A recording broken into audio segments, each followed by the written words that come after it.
Hello viewers, मैं हूं सरताज sir और आप देख रहे हैं सरताज सर की क्लास। वैसे जितना मुश्किल किचन में खाना बनाना है उतना ही मुश्किल किचन से जुड़े वर्ड मीनिंग गूगल सर किताबों से तलाशना है। बड़ा तलाशने की जरूरत नहीं है, मैं लेकर आ गया हूं वीडियो। आज की इस वीडियो में मैं आपको किचन से जुड़े हुए कमाल कमाल के अंग्रेजी के सेंटेंसेज और वर्ड्स बताऊंगा हिंदी के साथ, जैसे तड़का लगाना, नमक कम है खाने में, नमक तेज है खाने में, या फिर मिर्चें तेज हो गई। ऐसे शब्दों की इंग्लिश आसानी से नहीं मिलती है, बट आज आपको एक ही वीडियो में मिल जाएगी। अब किचन से जुड़े हुए ऐसे कमाल कमाल के वर्ड्स और सेंटेंसेस हिंदी टू इंग्लिश सीखने के लिए इस वीडियो का अंत तक जरूर देखिएगा। आगे बढ़ने से पहले चैनल को सब्सक्राइब कर दीजिए, सब्सक्रिप्शन बटन के बारे में बेल आइकन को उसको दबा दीजिए ताकि रोजाना वीडियोस के नोटिफिकेशंस आपको बिल्कुल टाइम पर मिल जाए।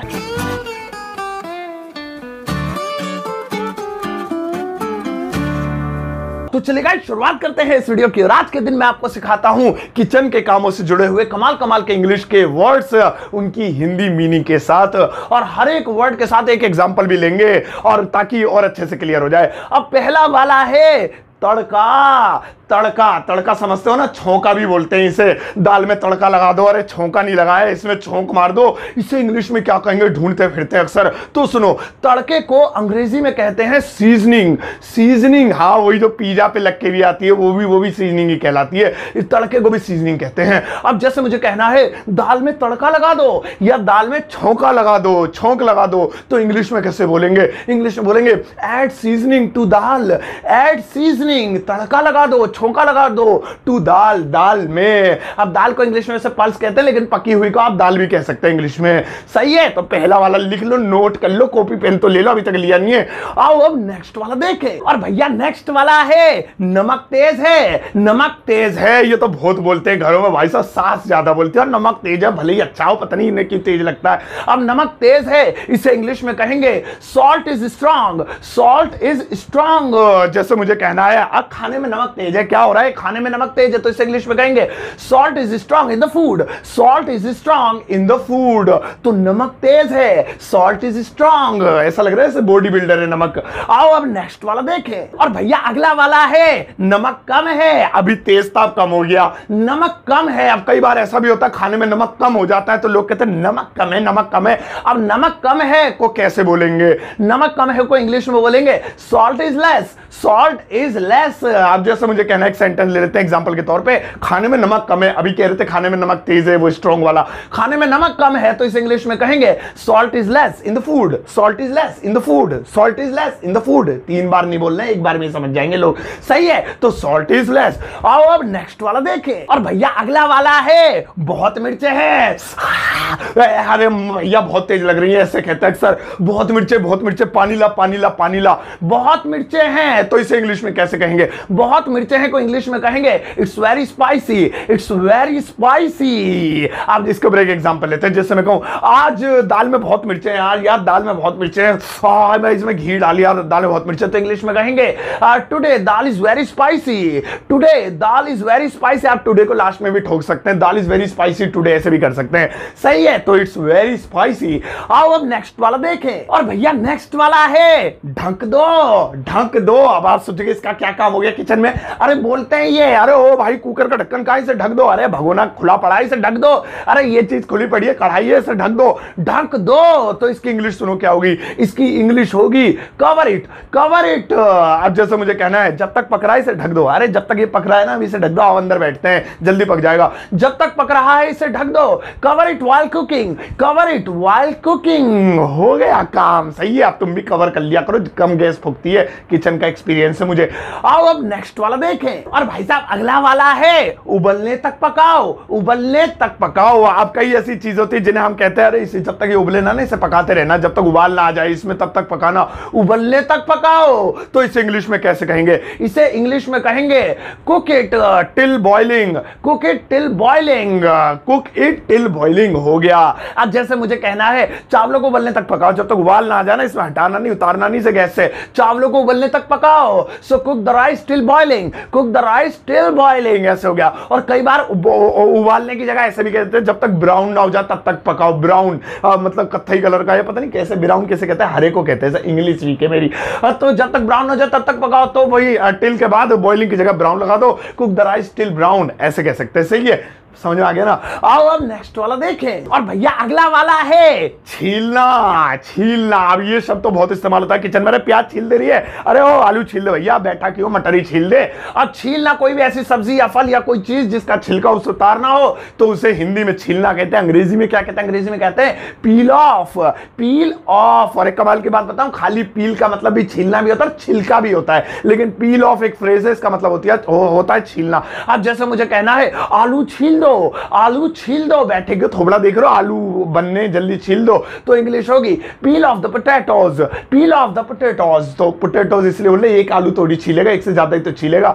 सही है, तो छीलना। आओ अब अगला वाला देखें। और भाई साहब नेक्स्ट वाला है रोटी पकाना। रोटी पकाना भाई साहब सबसे मुश्किल काम है, ये आसानी से कोई इंसान नहीं कर सकता। बहुत वाकई में सैल्यूट है जो कर सकते हैं काम या कर सकती है। रोटी पकाना। अब सुनो इसे इंग्लिश में क्या कहेंगे। रोटी पकाने को इंग्लिश में कहते हैं, क्या कहते हैं भूल गया, इंग्लिश भी याद आ गया baking the chapati. Baking the chapati. और मैं आपको एक चीज यहां पर क्लियर करता चलूं, आप बेकिंग की जगह मेकिंग भी कर सकते हैं, रोटी बनाना, और आप कुकिंग भी कर सकते हैं, रोटी पकाना चलता है, वो भी इंग्लिश के अनुसार सही है। लेकिन फ्रेज आप यूज कर सकते हैं बेकिंग द चपाती। और रोटी का इंग्लिश में चपाती भी कहते हैं, ब्रेड भी कहते हैं, और आप रोटी भी कह सकते हैं, कोई फर्क नहीं पड़ता, ये भी सही है। फिलहाल मैंने चपाती लिख रखा है। सो बेकिंग द चपाती, रोटी बनाना। अब जैसे मुझे कहना है और मैं रोटी बना रही हूं, मैं रोटी बना रही हूं, अरे मैं रोटी बना रही हूं, अभी नहीं आ रही, अभी कौन सा आ रहा है, क्योंकि सास भी कभी ब्यूटी पार्लर नहीं जाती थी, क्योंकि सास भी कभी बहू थी, अभी बाद में देखूंगी। पहले मैं जो है रोटी बना रही हूं, मैं रोटी बना रही हूं, आई एम बेकिंग द चपाती। ऐसे बनाएंगे, सही है। अब तुम रोटी मत बनाने लग जाना, पहले नोट कर लेना प्लीज। आओ अब नेक्स्ट वाला देखें। और भैया अगला वाला है रोटी बेलना। रोटी बेलना, बेलन से पिटाई तो बहुत खाई है, बेली नहीं मैंने रोटी आज तक। रोटी बेलना। रोटी बेलने को अंग्रेजी में कहते हैं rolling the chapati. Rolling the chapati. वो जो बेलन होता है ना उसे रोलिंग पिन बोलते हैं, उससे रोल कर करके रोटी को रोल करते हैं, इसलिए रोलिंग बोलते हैं, रोलिंग द चपाती। अब जैसे मुझे कहना रानी रोटी बेल रही है, मैं बना रही हूं, रानी रोटी बेल रही है, तो इंग्लिश होगी Rani is rolling the chapati. Rani is rolling the chapati. Cream roll सा बना देगी, रानी से मत बनवाओ। सही है, तो क्लियर हो गई बात, रोलिंग द चपाती। आओ अब अगला वाला देखें। और भैया अगला वाला है आटा गूंदना। आटा गूंदना मैंने कई बार ट्राई किया, कभी पतला हो जाता है, कभी पानी ज्यादा हो जाता है, कभी तो पता नहीं क्या बन जाता है। आटा गूंदना। अब आटा गूंदने को इंग्लिश में क्या कहते हैं? आटा गूंदने को अंग्रेजी में कहते हैं kneading the dough. Kneading the dough. वो नीडिंग में शुरू में के लिखा है, लेकिन वो साइलेंट है, कभी तुम कनीडिंग द डो बोल लो, कनेडा ही बोल देना, अच्छा तो नीडिंग द डो। और डो माने होता है लोई, आटा जो होता है जो पानी डाल के जिसको गूंदते हैं वो डो कहलाता है। डोई भी बोलते हैं क्या? नहीं, वो तो अपना देसी शब्द है। हाँ, अब नीडिंग द डो। अब जैसे मुझे कहना है माता जी आटा गूंद रही है, अभी उनसे कुछ मत बोलो भाई साहब, ये आटा गूंद रही है माता जी। So mother is kneading the dough. Mother is kneading the dough. तो नीडिंग द डो मतलब आटा गूंदना। सही है, ये तो लिख ही लोगे, मुझे पता है तुम।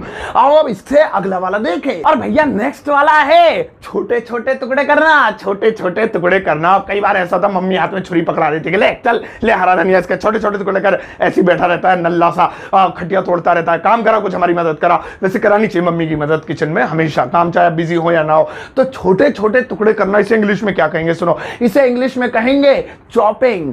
चॉपिंग। जिनके घर में मिक्सर ग्राइंडर होगा बेचारी क्या चॉपिंग कैसे करती होंगी, वो तो मिक्सर से काटती नहीं, हाँ करती होंगे। अच्छा चलो आओ जैसे बनाते हैं, जैसे प्याज के छोटे छोटे टुकड़े कर दो, प्याज के छोटे छोटे टुकड़े कर दो, तो इंग्लिश होगी chop the onion. Chop the onion. बस इतना सा बोलना हो। ऐसे नेक्स्ट टाइम आपसे कोई बोले ना चॉप द ऑनियन, तो मतलब ना ऑनियन की चाप बना के खानी है, वो कह रहे हैं कि चॉप कर दो, इसे छोटे छोटे टुकड़े कर दो। इंग्लिश के इसलिए याद रखा करो, काम आते हैं। आओ अब अगला वाला देखें। और भैया अगला वाला है गोल गोल काटना। गोल गोल काटना। कई बार सैलेड के लिए कई सारी चीजें ऐसी होती है जिन्हें चॉप नहीं करना, छोटा छोटा नहीं करना, बल्कि गोल गोल काटना है। अब इसे इंग्लिश में क्या कहेंगे? तो इसे इंग्लिश में कहेंगे, पहले एक सांस ले लो गहरी सी, मुंह से नहीं निकल रहा था, पता नहीं कैमरे के सामने निकलेगा। इसे इंग्लिश में कहते हैं slice in the circular shape. निकल गया। Oh yes yes yes, slice in the circular shape ये बोलते हैं। अब जैसे मुझे कहना है प्याज को गोल गोल काट दो, अरे सैलेड बनाना कभी चॉप कर दे, गोल गोल काट दे इसे। So slice the onion in the circular shape. Slice the onion in the circular shape. अब नहीं निकलेगा, बस ज्यादा बेइज्जती सी होगी, निकल गया, इतनी बार निकलेगा, तो आप भी पढ़ लो। सही है। आओ अब नेक्स्ट वाला देखें। और अगला वाला है भूनना। भूनना। कई सारी ऐसी चीजें होती है किचन में कि जिन्हें पकाते टाइम उबालना भाप नहीं लगानी होती, पकाना उकाना नहीं होता, बल्कि भूनना पड़ता है। मसाले वसाले भी होता है, हल्का हल्का भून दो इस हल्की आंच पे, तो भूनना। अब भूनने को इंग्लिश में क्या कहते हैं सुनो, भूनने को कहते हैं सॉटे। सॉटे और सॉटे लिखा है, कभी तुम सौंठ पढ़ दो इसे, गोलगप्पे भी खा लेना भर के सौंठ से, सॉटे। अब जैसे मुझे कहना है प्याज भून दो, अरे प्याज भून दो, छोटी छोटी चॉप कर दिए ना, अब इसे भून दो, saute the onion, saute the onion. तो सही है, इसे भी याद कर लेना, छोटे क्या ही है जो भी लिखा है। आओ अब अगला वाला देखें, और भैया अगला वाला है कच्चा। कच्चा, अब कई बार हम अक्सर हंडिया खोल के देखते हैं अभी तो कच्चा भी पका नहीं है, अरे अभी आलू कच्चे, अरे अभी आलू में दम नहीं आया।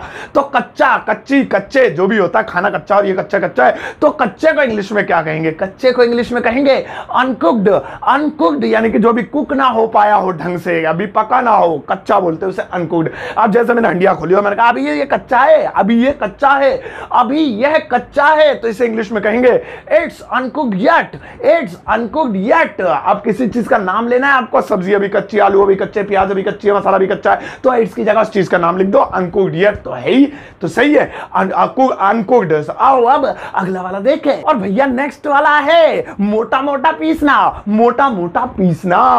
अब कई चीजें किचन में ऐसी होती है खाना बनाते टाइम, मसाला हो या कुछ भी, जिसे बारीक नहीं बल्कि मोटा मोटा पीसना होता है। बारीक में मजे भैया, मैं तो मिक्सी लगा के जो भी बारीक पीसना होता है और चला जाता हूँ फिल्म देखने, 3-4 घंटे पिस जाता है बारीक, वो मिक्सी फूक जा अलग बात है। तो अब बारीक नहीं, मोटा मोटा पीसना है, मोटा मोटा रखना है, तो वो क्या होगा? तो उसकी इंग्लिश होगी मिन्स। मिन्स। अब जैसे मुझे कहना है अरे लहसुन मोटा मोटा पीस दो, बारीक मत रखना, इसे लहसुन जो है मोटा मोटा रखना, इसे भूनना है मुझे, तो इसकी इंग्लिश होगी means the garlic. Means the garlic. Garlic कहते हैं ना लहसुन को, जिंजर किसे, जिंजर तो अदरक को कहते हैं, सही है, तो सही है मिन्स। आओ अब नेक्स्ट वाला देखें, और भैया नेक्स्ट वाला है भिगोना।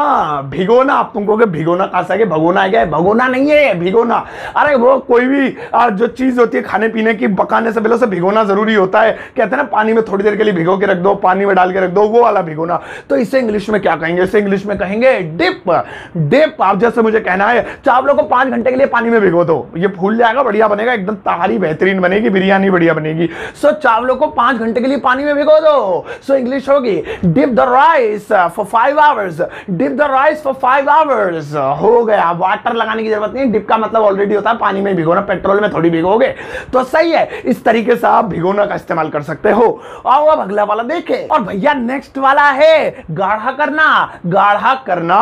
खाने पीने की ऐसी बहुत सारी आइटम्स होती है जिन्हें गाढ़ा रखना पड़ता है, पतला नहीं रखना पड़ता कि पानी की तरह कर दो, बिल्कुल उन्हें गाढ़ा रखना पड़ता है। अब गाढ़ा रखना या गाढ़ा करना, इस अंग्रेजी में सुनो क्या कहते हैं, इसकी इंग्लिश होती है बाइंड। बाइंड। अब जैसे मुझे कहना चटनी को गाढ़ी करना, गाढ़ी रखना, चटनी ऐसा ना हो पतली कर दो, पिछली बार ऐसे पी रहे थे यहां से निकलती हुई कच्चे में से बाहर निकल गई और मिर्चें अलग लगी उल्टी सीधी जगह, तो चटनी को गाढ़ा कर दो या गाढ़ा रखना, तो इसकी इंग्लिश होगी बाइंड द सॉस। चटनी को सॉस कहते हैं, वरना मैं तो टोमेटो को ही सॉस समझता था, वो किसान का जो आता है। चटनी को भी सॉस कहते हैं चाहे वो मिर्चों की ना हो। सो बाइंड द सॉस यानी कि चटनी को गाढ़ा रखना या गाढ़ा कर दो। सही है। हाँ चलो किचन से बाहर आते हैं। तो भाई साहब देखा आपने किचन से जुड़े हुए कमाल कमाल के शब्द। अब आपकी बारी है कुछ मेरे लिए पका कर लाओ। वो तो तुम ला नहीं सकते क्योंकि यूट्यूब में थोड़े मेरे घुसेड़ नहीं सकते खिलाने के लिए, फिर कभी आऊंगा तुम्हारे घर। फिलहाल आपके लिए यू वर्क है, लगाओ। ये रहे मात्र 3 सेंटेंसेस। देखा कितना मैं शरीफ हूं, तुम्हें कितना कम यू वर्क देता हूं, तब क्योंकि तुम बहुत मेहनती हो, लॉकडाउन में तुमने बहुत मेहनत करी घर पे। तो अब आपको इन सेंटेंसेस को इंग्लिश में ट्रांसलेट करना है। पहले अपनी नोटबुक में बनाना, जब आपको लगे बिल्कुल ठीक है तो इस वीडियो कमेंट बॉक्स में चेप देना। आते जाते सभी लोग लाइक करेंगे, और अगर उन्हें लगे कुछ गलती करी है तो वो भी आपको बताएंगे, मैं अपना हर्ट दूंगा। और मुझे लगे कोई गलती करी है, मेरी नजर पड़ गई, तो मैं भी आपको जरूर बताऊंगा, कमेंट में ही आपको जो है पीट पाट दूंगा, समझा दूंगा प्यार से। तो भाई साहब ये थी आज की वीडियो किचन से रिलेटेड कमाल कमाल के इंग्लिश के वर्ड्स हिंदी के साथ और उनके ऊपर एक एग्जांपल के साथ। आई एम श्योर आपको मजा आएगा और इस वीडियो को आप नोट कर लेना, दोबारा देखना प्लीज। मेरे लिए छोटे छोटे 2-3 काम कर दिया करो। पहला ये कि इस वीडियो को सबके साथ शेयर करा करो, फेसबुक, व्हाट्सएप, इंस्टाग्राम जितने भी लिंक कॉपी करके सबको भेज दिया करो। चैनल को सब्सक्राइब नहीं किया तो फ्री में प्लीज देख रहे हो, अच्छी बात है ना, बस सब्सक्राइब कर दो तो तुम समझो मुझे इसके बदले तुमने गुरु दक्षिणा दे दी। और वीडियो को जाते जाते एक प्यारा टुच्चा सा जो कि भूलना मत, लाइक देकर जाना।